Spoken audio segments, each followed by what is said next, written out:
Welcome to Prep Central, New Mexico's premier high school sports show. This show is presented by Western New Mexico University.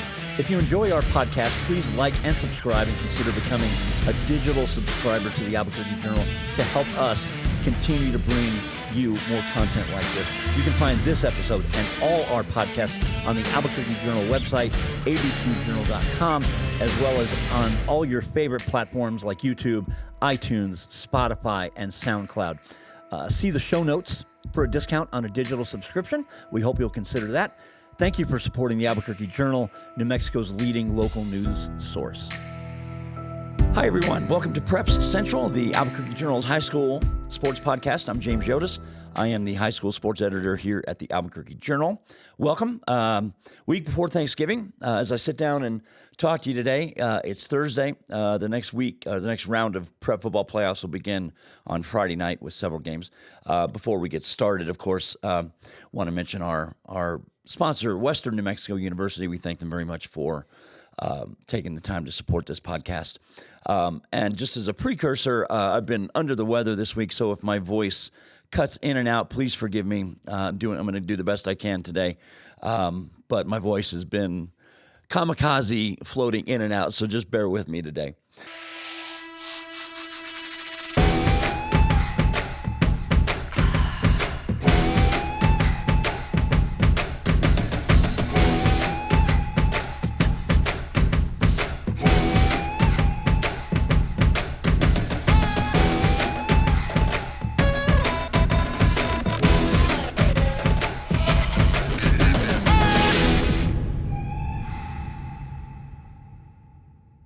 So let's talk prep football. We're into semifinal weekend for the 11-man classes. That's classes 2A through 6A. We're going to do this same way we did last week. I'm going to start with the smaller classes. We're going to build up to the larger ones as we get into this. So as I said, semifinals.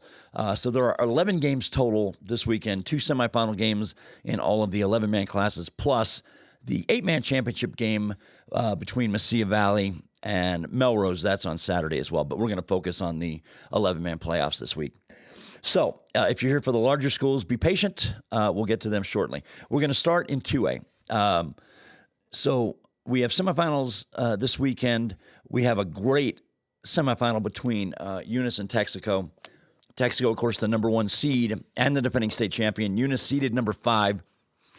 Eunice coming off a great 27-6 road win at number 4 Tularosa last week in the quarterfinals. The other quarterfinal games, Texaco beat Navajo Prep 52-0. Santa Rosa edged Raton 14-12, and Loving took out the first-year 11-man program from Albuquerque Legacy Academy 42-20. So we got Loving at Santa Rosa. Loving is a 6 seed. At Santa Rosa, the number 2, that is 7 o'clock Friday. And then Texaco, despite being the top seed, Texaco's on the road at Eunice at 1 o'clock Saturday. The last time these two played in the playoffs, in the semifinals or the championship round, the game was in Texaco, so that's why this game is in Eunice. And there's so much in play regarding this Texaco-Eunice game. It's not just that this is a rematch of last year's 2A state final, which Texaco won. If you go back to last month, these two teams played in the regular season in Texaco. Eunice jumps out to a 21-0 lead in this game. And Texaco comes all the way back, scores a touchdown midway through the fourth quarter, and wins it 36-28. So Texaco outscores the Cardinals 36-7 after falling behind 21-0 on their home field.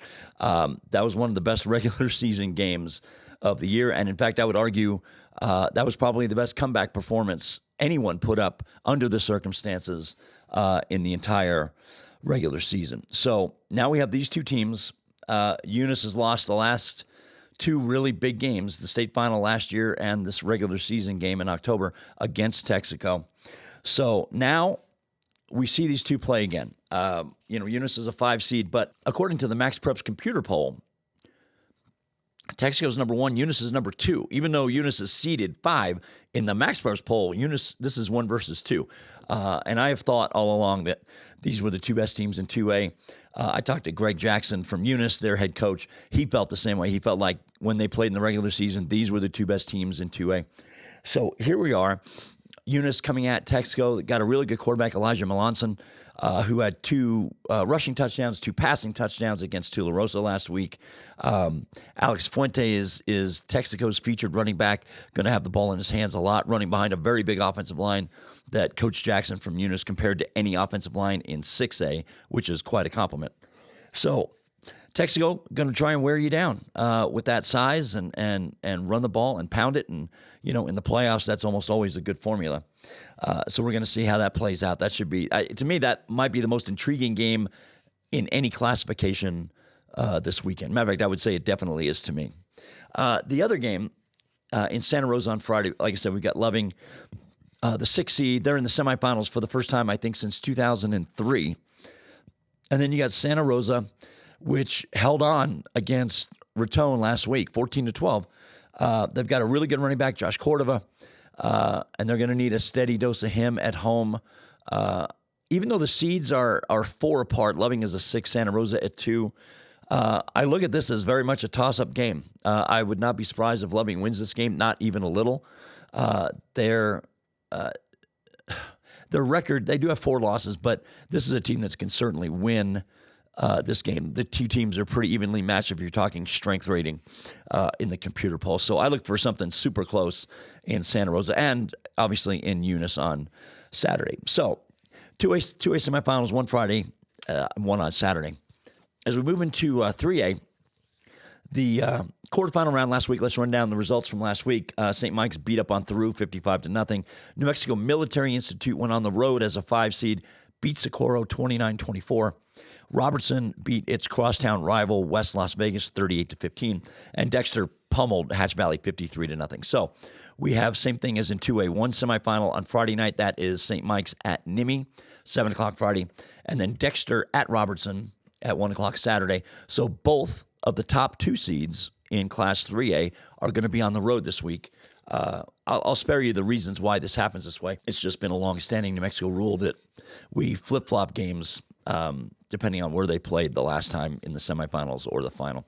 So top 2 seeds in 3A, both going to be on the road. Look, both St. Mike's and Dexter are constructed kind of similarly. St. Mike's has only given up 59 points so far all season. And I think only one team, and that was Robertson, I think only one team scored in double digits against them. So this is the thing for Nimi on Friday night. St. Mike's is a physical team with great defense, a great scoring defense. So Nimi has a rush offense which averages a little more than 280 yards per game. That's a team that knows how to move the chains. And they're going to have a lot of success on the ground on Friday against that really stout St. Mike's defense. If they want to have a chance, they're going to have to keep that St. Mike's offense pinned, and they're going to have to run the clock and try and do what they do best. Look, teams frequently will not stray too far from what they do best, and for Nimi, you run the ball a majority of the time. That's what they're going to have to do.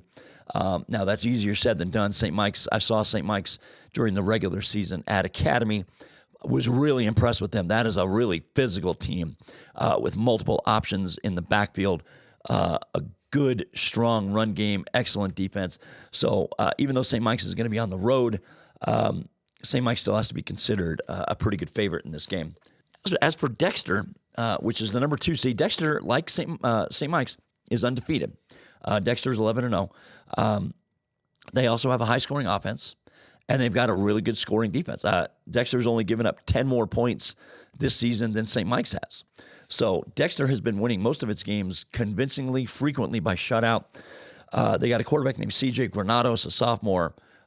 He's thrown 17 touchdowns. I think he's only been picked once the whole year. The Demons also have a terrific ground game. They're over 260 yards a game. So they've got some good balance on the offensive side. So when you package those 2 elements with Dexter's team speed, and of course I haven't seen Dexter, but I've heard several coaches talk about Dexter this year and talk about Dexter's team speed on offense, that is going to be an issue for Robertson. Now, on the other side, Robertson has one of the best dual-threat quarterbacks in the state at any level, Jesse James Gonzalez, who has, I think, thrown for over 1,800 yards, rushed for another 1,100. He's accounted for nearly 40 touchdowns, passing, and rushing this year. He's highly skilled. He's very experienced, extremely quick. So Robertson has some team speed to match Dexter. One of the problems, for any football fan knows this. Look, you can scheme all day and night, but you can't really simulate playing against a team that can run and that's got athletes that can really hurt you in space. So, I think we'll see both these teams trying to get their studs out in the open and try and hit some big plays. I'm sure Robertson feels like they're going to be able to have as much success offensively against Dexter as Dexter probably feels it will have success against that Robertson defense. So Dexter, at the end of the day, they've got a lot of kids that can hurt you, especially in the run game. They've got probably half a dozen kids they can give the ball to and have success on the ground. You like to do that on the road when you're traveling. You put some good defense together, much like St. Mike's. A strong ground game with good defense almost always equals excellence and success in the playoffs. So that Dexter-Robertson game should be fantastic, really should. Dexter's faced some good teams. It's not like Dexter's 11-0 against some poor teams. They've beaten some really good teams like Nimi, like Socorro. So we're going to see how that plays out. Of course, the Robertson-St. Mike's dynamic in play, that District 2-3A, frequently produces a state finalist coming out of that district. So, we're going to see how these play out. Dexter, I think, is the team with the most to prove here. I don't think Robertson has a lot to prove, or St. Mike's. And I think Nimi is just a good, solid group. I don't think they necessarily have anything to prove. I think Dexter does. We're going to see how that pans out. They're going to have to go on the road here and try and impose their will on Robertson. That is not going to be so easy to do. Robertson is very skilled, very experienced, and they've been through a lot of playoff rounds. So I'm really interested to see how that plays out. Okay, moving on. We're going to get into Class 4A football semifinals this weekend. This might be my favorite group of semifinal teams in any classification. It's a very eclectic group. You've got Bernalillo, a 4 seed playing at Bloomfield, number 1, undefeated number 1. That game will be Saturday afternoon. You have Espanola Valley, a 6 seed playing at number 2, St. Pius. That game is Saturday afternoon at 1 here in Albuquerque at Community Stadium. So last weekend, Bloomfield blanked Valencia 50-0. Bernalillo beat up on Chaparral 37-6. Espanola Valley blanked Taos 28-0, and Taos had beaten Espanola by 20 in the regular season. So that Espanola defense turned up the juice a little bit there in the playoff game. And St. Pius beat Grants 46-14. So I say this is my favorite group of teams because they are eclectic. You've got two teams that we always thought of as basketball schools, Bernalillo and Espanola, and now they are both in the football semifinals in the same year and looking to get into a state championship football game, which would frankly be an incredible environment if it came to that. You have a super young St. Pius team, which I've talked about before on my podcast, I think is a year ahead of where I thought they would be. Probably not a year ahead of where they thought they would be. A sophomore-heavy group, probably the most athletic of the 4 teams left. As a matter of fact, I would say that, no question. St. Pius is the most athletic of the 4 teams that is remaining. And then you've got Bloomfield. Bloomfield's undefeated. They haven't faced many challenges. One of them was against Bernalillo, a game I attended in the regular season about a month ago, and Bloomfield won 20-7. That game was 13-7 in the fourth quarter. And Bernalillo, as I've mentioned before, had some red zone chances in that game that they did not capitalize on, that Bloomfield defense, which is great. We've got several really good defenses in the semifinals, starting with Bloomfield, including Bernalillo, including Espanola Valley. We've got some really good defenses among the Final Four. So Bernalillo, look, they've been eager for another shot at Bloomfield. And why wouldn't they? I think when they left the Four Corners that night, it was a wet night, it was a cold night, it rained a lot. I think they felt very unsatisfied about the way they performed and felt like the chances were there to beat Bloomfield. So now they're going to go up. The weather should be pretty good on Saturday. The weather should be good pretty much everywhere on Friday and Saturday. So now Bernalillo goes back up, and they still feel like they have something to prove. Look, this has been their best football season ever. I think we can say that safely. Bernalillo's won a bunch of games, coming off a good win over Chaparral. Now they've got to go prove it against somebody like Bloomfield. A couple of the other tenets in 4A football, like Silver and Portales, they didn't quite pan out this year. So Bloomfield's left, and then we have some newbies like Bernalillo and Espanola, and this young St. Pius team. So these are going to be fun games to watch. Unfortunately, I'll be out of town. I won't be able to see St. Pius and Espanola, but this Espanola defense it's a swarming defense. They like to get a lot of hats to the ball, but they're going to have their hands full with St. Pius' speed and athleticism. I don't think anybody Espanola Valley has played, including Bloomfield, has the overall athleticism among offensive skill positions as St. Pius does. Bloomfield clearly the best team, no question about that. But if we're talking about athleticism and speed, St. Pius has the edge on everybody in this tournament, at least among the teams that are left. So, we're going to see how a newbie like Espanola Valley responds to the situation. I imagine Espanola is going to bring a ton of folks down. Excuse me. Going to bring a ton of folks down for this game. So St. Pius is going to have to match Espanola Valley's energy. That, I think, is one of the key things. Espanola Valley, I imagine, is going to come out flying, excited to be in this position. So we're going to see how this pans out. One note to make of this game, Espanola Valley beat St. Pius in the first round of the playoffs last year, but Espanola Valley played a St. Pius team that was down to its fourth-string quarterback. Isaiah Carpenter, who was a freshman last year, was injured, didn't play. He is healthy, very healthy this year, and he leads that St. Pius offense.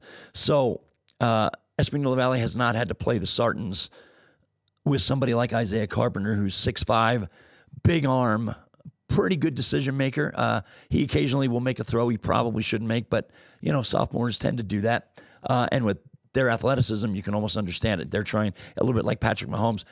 Sometimes that guy makes a mistake he doesn't mean to because he feels like he can make something down the field with his playmakers. So when you factor in Carpenter and the speed of sophomore running back Herschel Holloway Jr., Espanola Valley is really going to have to make sure they control the edges in this game. If St. Pius gets its speed to the edges, I think that's troublesome for the Sun Devils if that happens. So we're going to see how that plays out. So it should be a fun Final Four.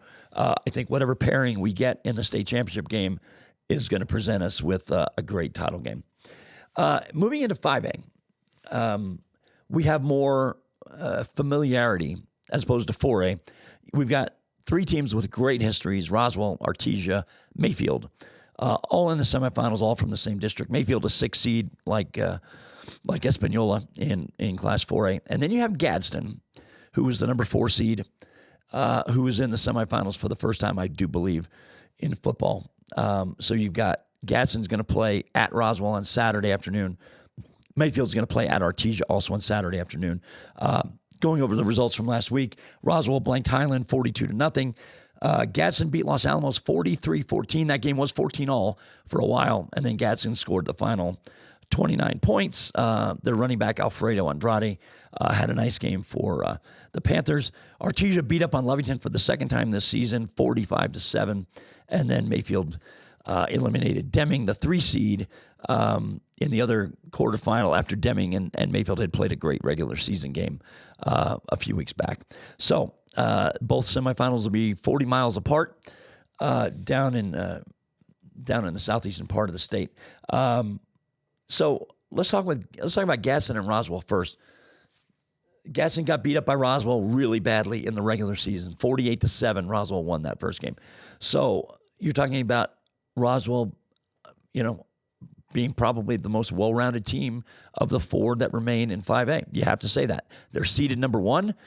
They beat Artesia in the regular season. So this defense, especially Roswell's defensive front, I think that's the problem for Gadsden on Saturday. They got to find a way to move some bodies and give their ground game a chance to succeed. Roswell, of course, that's what they do. They don't let you do that. So Gadsden's going to have that challenge ahead of it. We're going to see how that plays out. But Roswell's really good on both sides of the ball. The Artesia-Mayfield game is interesting because these two played on the last Saturday of the regular season. That was just, I think, 3 weeks ago. And this game was 28-all in the fourth quarter at the Field of Dreams. And Artesia's quarterback, Isaac Cazares, had a couple of touchdown runs in the fourth quarter. Artesia wins the game 42-28. So Mayfield, after talking to Jeremy Maupin, the Artesia coach, he said Mayfield had a lot of success running the ball on them in the regular season game, and they're going to have to do a better job, be tighter against that Mayfield ground game. Mayfield is not a fancy offensive team, but they run it well, and what they do extremely well. So if you're talking about a contrast in styles, sure, Mayfield, like other teams in other brackets, they're going to have to run the ball well and try and keep Artesia's offense pinned to the sideline as much as possible, limit their number of plays, limit their number of snaps, limit their number of possessions. So I think that's the task that Mayfield faces on Saturday. They're going to have to run the ball just as well, if not better, in this second game than they did at the end of the regular season. So Artesia, of course, the defending state champion. Roswell and Artesia, their rankings are far ahead of everybody else in Class 5A, including Deming, including Mayfield. Mayfield was the team I thought was really the threat here in this bracket that could make a lot of noise in this bracket. We'll see if that holds true. I mean, they've already won 2 games and gotten to the semifinals as a 6 seed. Lovington, right on down the line. Those two, Roswell and Artesia, have been clearly better than everybody else in the district. Are we going to get another Roswell-Artesia game in the finals? I don't know. Both of them certainly going to be heavily favored to do that. Okay, so we've talked about Class 2A, 3A, 4A, and 5A. Let's jump into the big boys, Class 6A, semifinal weekend for 6A teams as well. Both of them at the Field of Dreams in Las Cruces. I'm going to be heading down to Las Cruces on Friday for both games. We've got number 3 Cleveland playing at number 2 Centennial, 7 o'clock Friday night. And then number 1 La Cueva plays at number 5 Las Cruces, 1 o'clock on Saturday. So last weekend in the quarterfinals, La Cueva had no problem with Hobbs, 57-6. Las Cruces outlasted Volcano Vista 17-3. That was the game I was at. We had Cleveland really beat up on Los Lunas 57-7. And Centennial beat Rio Rancho 43-17. So we still have 2 undefeated teams left in this bracket, La Cueva and Centennial, both of them 11-0. Cleveland 10-1, and the Storm's only loss was in week 1 at home to Centennial. And Cleveland's playing just great football as we get into the playoffs. So, and a quick side note too, La Cueva and Las Cruces, even though La Cueva is the 1 seed, much like St. Mike's in 3A and Texaco in 2A, La Cueva's traveling this week, even as the 1 seed. The last time they played Las Cruces in the semifinals or the championship round was up here last year at Wilson Stadium in the semifinals. So La Cueva's traveling this week. That's just the rules. So let's talk about Cleveland and Centennial first. So Centennial beats Cleveland by a touchdown to start the season. Now they play at the Field of Dreams. And I'm going to share a crazy statistic, which I frankly would not have even known to look for. Gary Herron, who used to be the sports editor at the Rio Rancho Observer, sent me a text the other day, and I went through and confirmed it. Cleveland football, which started playing varsity in 2009, Cleveland football has never, ever lost a game in the city of Las Cruces. They are 14-0 at the Field of Dreams, which is a crazy stat because, the teams from Las Cruces can play. Cruces, Mayfield, Centennial, maybe, Oñate / Oregon Mountain, maybe not so much. But, Cleveland is 14-0 at the Field of Dreams. So just file that away. It doesn't mean anything for Friday night. It's just an interesting and really compelling statistic I wanted to throw out there. So what we have is a potentially really bruising game here. Centennial runs it probably close to 80% of the time. They've got a fantastic running quarterback, Zayden Davis, who averages well over 150 yards a game, capable of going off if you let him. They've got a really good running back named Rudy Rios. Those are their 2 primary ball carriers. They have a big offensive line, good chemistry along that front. They don't throw it a lot, and they don't throw it terribly well when they do. Cleveland, probably more balanced than Centennial, with quarterback Jordan Hatch, who can spin it. And he's got a couple of receivers he enjoys throwing to. Jacob Maldonado for one. Juan Munoz out of the backfield is another. That kid has had a lot of success catching the ball in the flats and turning a short throw into a big play. And I mentioned Juan Munoz because he just came back to the lineup last week and had a big game against Los Lunas. He was hurt in the Volcano Vista game. That was week 10 of the regular season. Got hurt in the first quarter, did not return. He didn't play in the Rio Rancho game to end the regular season. And then, of course, Cleveland had a bye in the first round. So Juan Munoz comes back for Cleveland, makes a huge impact. Without him, I would have my doubts about Cleveland being able to win this game. With him, I think their chances are pretty good. Cleveland, honestly, is going to be my pick in this game. I think it's going to be a fantastic game. I think we could see a lot of points in this game. I think we could see something like 38-35, 41-38, something like that. But I like Cleveland a little bit in this game. I think their form is a little bit better as we started the playoffs than Centennial. But honestly, it should be a fantastic game right down to the finish. So I'm looking forward to that.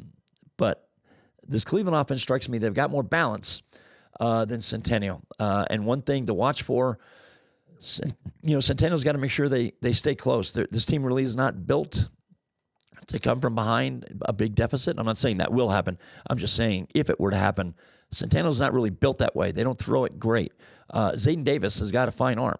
This is a New Mexico State commitment at linebacker, but he plays the quarterback position, great runner. He's actually built very similarly to Cam Dyer from La Cueva. Not as athletic as Cam, not as quick as Cam, but he's big and he's physical, and he'll run you over, and he kind of wears on you over the course of 4 quarters. So this guy is capable of big plays at any point in the game. So I'm interested to see how this Cleveland defense deals with Zayden Davis and especially Rudy Rios. They do have another running back named Jordan Lucas, but Rios and Davis are the 2 primary ball carriers for Centennial. And for Cleveland, Juan Munoz is probably their best back. They've got another kid named Isaiah Yodice, who's very solid.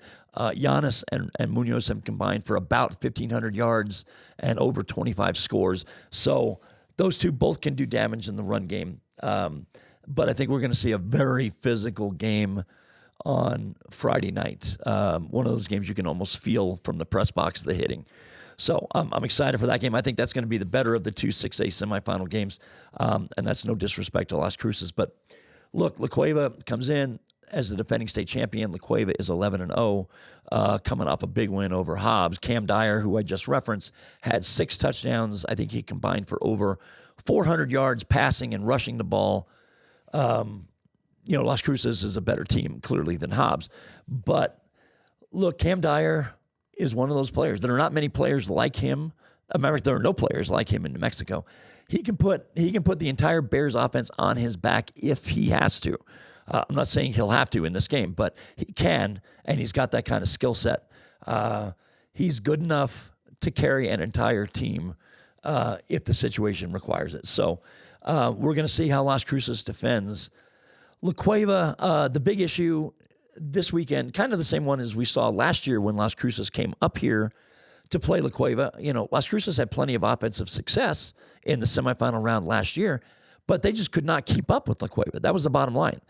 They could not trade scores with La Cueva. They had some success, but La Cueva was just going up and down the field on them with little resistance. That's how talented they were. And I think the same problem exists for Las Cruces.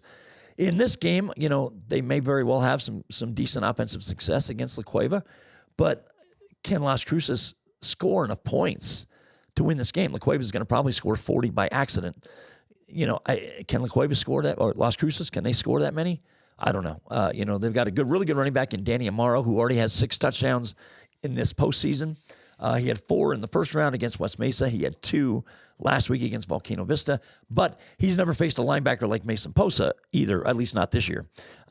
So Mason, the La Cueva linebacker, going to Wisconsin. I got to imagine, the directive from La Cueva is you focus on number 22. That is Danny Amaro's number for Las Cruces. You focus on 22 and go get him. And for Las Cruces, I am certain they're going to do everything they can to try and keep Mason Posa out of their backfield. But as we've seen, when Mason is motivated, there's pretty much nothing you can do to slow him down or stop him. So will Danny Amaro have much success running the ball? Hard to say. Mason, and believe me, La Cueva has some other good defenders on this team. But, Mason Posa is a beast. That's it. He's just a beast. And I'm sure he's going to be coming after Danny Amaro hard. Las Cruces' quarterback, Gunnar Guardiola, big arm. Matter of fact, I think if I had a small nitpick with him, it's that he tends to overthrow balls. He'll really cock his right arm and fire a ball, even if it's just a little 10-yard cross when it doesn't really need to be that way. He fires the ball in there. Strong arm. I don't think he's quite learned some of the nuances of throwing it yet, but he can get the ball down the field. They've got a receiver named Nate Libby capable of extending the field. But as I said, the problem is LaCueva can too. They've got a running back, Cheeto Lumbrera III. Jaden Parsons has been their touchdown machine in the pass game with Cam Dyer. Tanner Montano, the speedy Tanner Montano, is one of those guys that can stretch a defense. So I don't know that LaCueva has the same caliber, Las Cruces, has the same caliber of playmakers that LaCueva does, which is why it's hard to imagine them being able to trade and score enough with LaCueva to win this game. So my picks are going to be Cleveland and LaCueva to play in the championship game at Wilson Stadium. If Centennial beats Cleveland and LaCueva wins, I think the championship game is still at Wilson Stadium, regardless. As long as LaCueva wins, LaCueva will be hosting in the title game. So, like I said, I'll be hitting the road tomorrow to the Field of Dreams. Looking forward to seeing both games, and we'll see how it plays out. It's a good old-fashioned North versus South semifinal round. And like I said, I hope at least one of these games proves to be epic and thrilling and goes down to the wire. We shall see. So wrapping things up real quick, as I noted, there's also an 8-man championship game this weekend at Melrose, number 3 Mesilla Valley, which won in overtime last week in the semifinals, playing number 1 Melrose. The 6-man final was held last weekend. Logan, the number 1 seed, the dominant number 1 seed, won the state championship game last weekend. So congratulations to the Longhorns. And lastly, let's just recap state volleyball from last weekend. We named state champions last weekend at the Santa Ana. I'm sorry, I always want to call it the Santa Ana Star Center, which is what it used to be called. It's now called the Rio Rancho Events Center. Las Cruces High School went back-to-back in Class 5A and, in fact, went undefeated for the first time since 1995. Las Cruces really had no trouble with LaCueva, the 3 seed in the final. St. Pius went back-to-back like Las Cruces did. St. Pius had no trouble at all with Artesia, which was a 10 seed in the 4A final. St. Mike's has won 3 in a row in 3A. St. Mike's swept Cobre in the final. And the other 2 state champions, Texaco in Class 2A and Quemado in Class 1A. Quemado last won a state volleyball title in 1977. So congrats to the Eagles. Congrats to all the state volleyball champions, and now that just leaves us with football for the next 2 weeks. Basketball started this week. I'll be previewing prep basketball in the Journal sometime next week, Thanksgiving week.